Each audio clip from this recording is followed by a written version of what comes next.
I'm going to try this again because I just tried to make this video and somehow it connected into my car's Bluetooth when I'm not even in it. That's fun. Anyways, I am in the perfect mood to answer this question, and I don't know exactly the intention behind it, as far as it seems a little bit like we're kind of dropping the ball. Like, how could you, right? Like, you know, you have a disabled daughter. Why is your house not totally accessible for her? Well, just a reminder that we bought this home 5 years ago, before River was even conceived. And then when we were pregnant with her and we got our diagnosis at 20 weeks, there were so many variables of her mobility, everything you can think of was up in the air.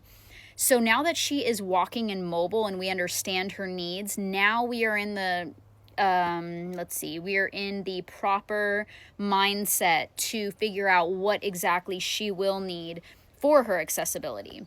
You know, because when she was little, we didn't know if it was going to be full-time wheelchair, her walking, like all these things were so just unpredictable and new. And so why we haven't done this yet, the entire front renovation of our home is going to cost $10,500. And that is basically for as bare minimum as we can go. Our front, we want to stick with local contractors. We found one, he's fantastic. We want to work with him. He comes highly recommended, and I would love to keep it local. And concrete's expensive, and to find somebody that knows what they're doing, I want to pay. This is going to be an investment into our home and into River's future. We want it done right, and we want longevity. So with that being said, I'm going to show you why it's not something as simple as, you know, just get it done. Well, we don't have a ton of lighting out here. So we're thinking, because we're going to go, you know, we're going to tear up our entire front. If we're going to redo it, let's redo it right and add some lighting to it. So while it's torn up and, you know, the concrete's being poured and all of that, we are going to add lighting into it. Because of the steep pitch and the degree of our house, not our house, but the angle of the stairs, it is far too steep to just have a straight handicap or ramp straight out of our front door.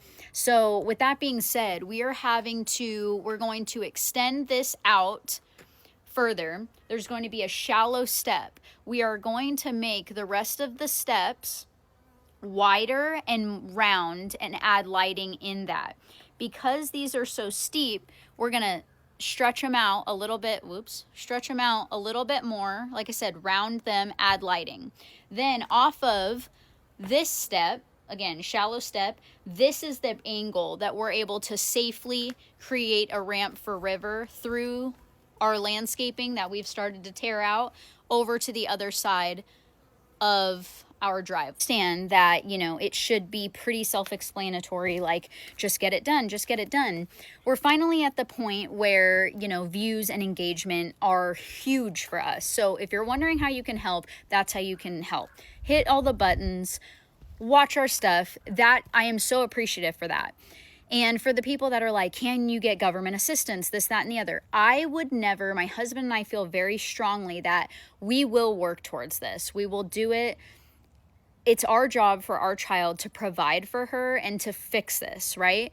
Now that we know what we're up against price-wise and her actual disability and how she's evolving with it, and we know kind of what we're looking at, it was easier for us to get a blueprint of what she's going to need exactly. And you know, there's so many moving parts to this. I mean, we just got a new car, and that is such a huge blessing for us, because just a little bit of a vulnerability here. This time last year, we were literally filing bankruptcy. We had just moved back from Southern California after a failed job opportunity out there, which God literally opened up such a fantastic door for my husband. You don't see my husband a lot because he's working every single day, nonstop. We are so blessed that we have a husband that wants to work and provide for us. And then, you know, I'm trying to think of potential questions that people could ask and answer them simultaneously in this video. Why don't I work? Because I am River's full-time caregiver. My children are my primary job, and my husband's job is he works. I do everything at home. We do have very standard roles in our home. We share the burden inside all of that. My husband is a present father the second he walks through that door. But with that being said, he's working, I'm home, we're trying our best. We will get there eventually with, saving this money and this, that, and the other. A big chunk of that money just went to buying our van, which you would not believe I'm sorry, God, for cussing, but this situation makes me cuss sometimes. The whack-ass comments that we get from people over me driving a van. People, I could never do it. Oh, I guess if you have to. Yes, having a disabled child doesn't fit a lot of people's aesthetic, just like a minivan doesn't. I'm not rolling around in an Escalade or a Yukon or an Expedition or any of these things. I am rolling around in a car that we worked our butt off to get. It has sliding doors for River. It's accessible for her to get in and out of. And I can fit all of my son's friends, our family. It has so much room. It's just, everything about it is just fantastic. And it's just, you expect people to not say certain things, but yet here they go, like surprising you somehow that these things are coming out of their mouth. But all that to say, like, I don't think people understand how much goes into River's life. And maybe I should do a better job at explaining that. But I mean, my day-to-day consists of, again, I'm still fighting with the referrals department for her PT. We live super rural, so we don't have a ton of resources. We have to travel a lot to her specialist, to her appointments. Our new car that we got that literally specifically with River in mind. We had to. The seat configurations, fitting her equipment in the back.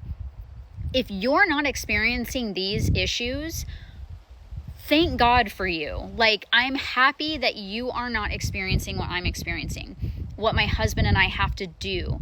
I am a firm believer on you don't know until you know. That's one of those cases. I mean, we have to look at the entire world now on how it's not configured for our daughter. And our job is to make it possible and accessible for her in any way that we can. So yes, do we want to immediately remodel our front? Absolutely. Is it going to benefit our three-legged dog as well and be an investment and, hopefully add longevity and of us staying at this home? Yes. But just like everything, it takes time and it takes money. We're just putting our heads down. We're doing what we can. So it's not lost on us that it looks like she's struggling. But if you've watched my other videos, you will know River loves a challenge. Not every place is set up for people with disabilities. Things aren't wide enough. Things are too steep. Some people can't access it at all. And so she needs the practice anyways. We will practice with her until we get that ramp in. But until then, this is the situation. So I'm going to keep filming. I'm going to keep trucking along. And if you want to hit those buttons, I would be so grateful.